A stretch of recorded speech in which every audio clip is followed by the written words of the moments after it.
Merhaba, Bitki Günlüğü'me hoş geldiniz sevgili bitki dostları. Bitkilerin dünyasına yaptığımız bu yolculukta her gün yeni bitkilerle tanışabilir, onların pek fazla bilinmeyen hikayelerini benden dinleyebilirsiniz. Dilerseniz hemen yeni bir bitkiyle daha tanışalım. Zarife otu ya da Latince adıyla Erysimum, hardalgiller veya turpiller yani Brassicaceae ailesinin üyesi olan, ekolojik açıdan önem taşıyan, narin çiçekler açan, dayanıklı, otsu bir bitki ailesidir. Zarife otuna İngilizce'de duvar çiçeği anlamına gelen wallflower deniyor. Bu aynı zamanda insan içine karışmaktan çekinen, utangaç ve asosyal olan insanlar için de kullanılan bir terimdir. Bitkinin adı olan Erysimum, Yunan dilinde keskin kokulu anlamına gelen Erysimos sözcüğünden türetilmiştir ve bu türün yoğun kokulu çiçekli türlerine yapılan bir göndermedir. Zarife otu aynı aileden gelen hardal, kabak, tut ve lahana gibi bitkilerle yakın akrabadır. Bitkiye aynı zamanda yabancı dilde roket de deniyor. Fakat bunun uzaya gönderilen roketlerle alakası yok sevgili bitki dostlarım.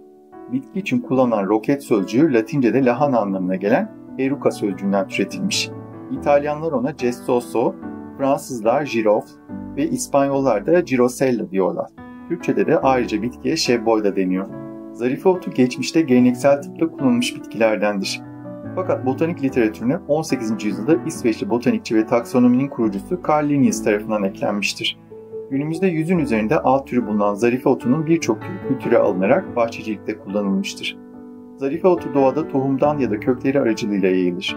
Genellikle sık öbekler halinde görülebilen bitkinin sürünücü ve yer örtücü formlarında olan türleri de bulunur. Zarife otu genellikle soğuk iklimlerde, kayalık arazilerde, bol güneş alan konumlarda ve yüksek rakımlarda yetişir. Ona kırlarda ya da uçurum kıyılarında rastlayabilirsiniz. Bitki Avrupa, Asya ve Kuzey Amerika'da yaygın yetişen ve farklı koşullara adapte olan bir bitki türüdür. Zarife otu sarı, turuncu, kırmızı, pembe ya da mor renkli çiçekleriyle göze oldukça hoş görünen bir bitkidir. Bitkinin çiçeklerinin kokusu geceleri daha yoğunlaşır. Dar ve ince kıllarla kaplı mızrak biçimli yaprakları onun zorlu koşullarda bünyesine daha fazla su tutmasına imkan verir. Videonun başında bitki ekolojik açıdan önem taşır demiştim. Çünkü zarife otunun çiçekleri kokusuyla kendine çektiği arı ve kelebekler gibi tozlaştırıcı ve yararlı böcekler için bir nektar kaynağıdır. Zarife otunun çoğu türü hayvanlar için zehirli kimyasallar barındırmaz. Fakat acımsı tadı nedeniyle ne insanların ne de otçul hayvanların ilgi göstermediği bitkilerdendir. Bakımı da oldukça kolay olduğundan farklı çeşitleri bahçelikte sıklıkla kullanılır. Tohum, kök ayırma ve çelik alma yöntemleriyle çoğaltılabilir.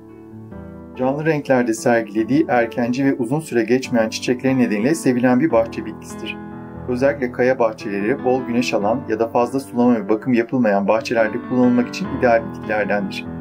Örneğin Erysimum caeri adlı alt türü erken ilkbaharda çoğu bahçe bitkisinden önce çiçeklendiği için sık tercih edilen bir çiçektir.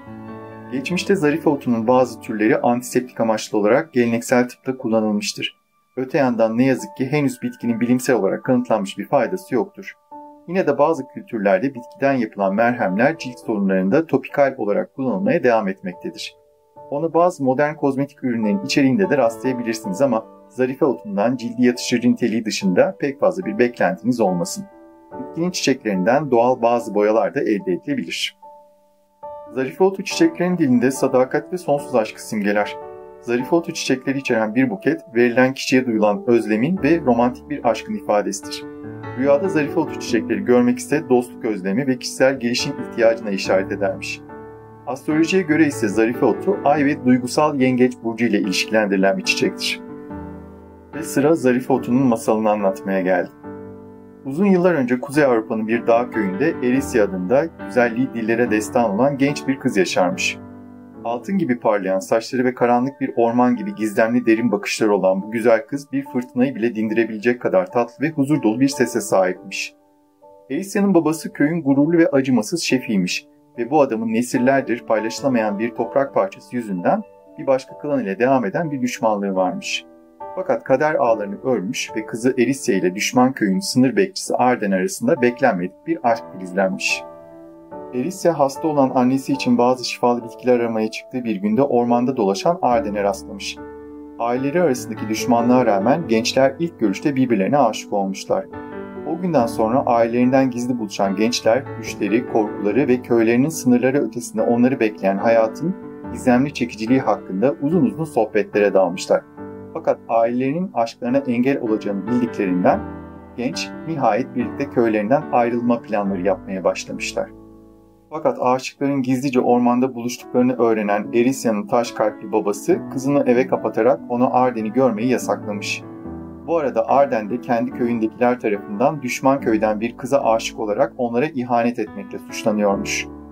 Erisya sonunda dayanamamış ve bir yolunu bulup soğuk ve rüzgarlı bir kış gecesi evden kaçarak korku ve umutla Arden'e kavuşmak için yollara düşmüş.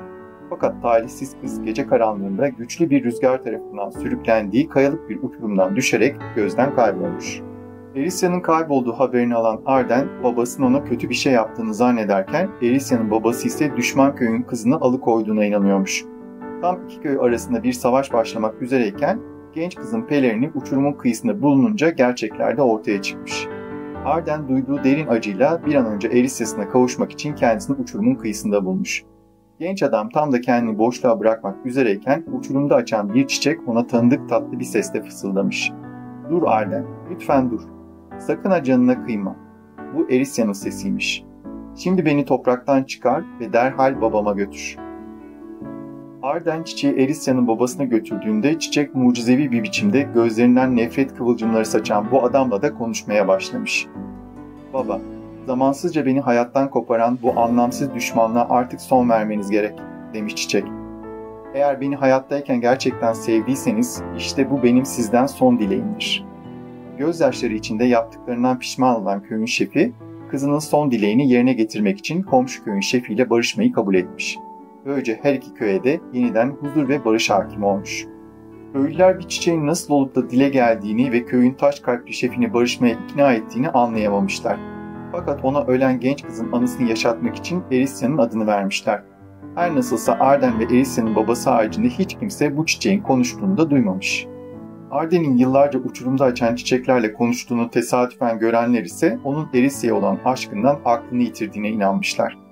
Arden de ömrünün uzun yıllarını tamamlayıp da yaşlı bir adam olarak öldüğü vakit mezarında zarife otları bitmiş. Böylece zarife otu herkese en imkansız durumlarda bile güzelliğin, sevginin ve umudun en sert kayaları bile çatlatan çiçekler gibi taş kalplerde dahi kök salabileceğini göstermiş. Bu masalın çok daha eski olan bir başka versiyonunda ise genç kız babası tarafından bir kuleye kapatılır ve aşık olduğu şövalyeye kavuşmak için ipekten yapılmış bir kuşakla kuleden inmeye çalışırken kuşağın aniden çözülmesi sonucu yüksekten düşerek ölür. Böylece kulenin duvarlarında zarife otları yetişir ve böylece zarife otlarının kötü bir kaderi simgelediğine inanılır. Fakat ben size kendi sevdiğim versiyonu anlatmayı seçtim. Umarım sizin de hoşunuza gitmiştir. İzlediğiniz için teşekkürler. Bitki Günlüğümün daha fazla bitki severe ulaşabilmesi için abone olmayı ve beğendiğiniz videoları sevdiklerinizle paylaşmayı lütfen unutmayın. Bol çiçekli günler dilerim.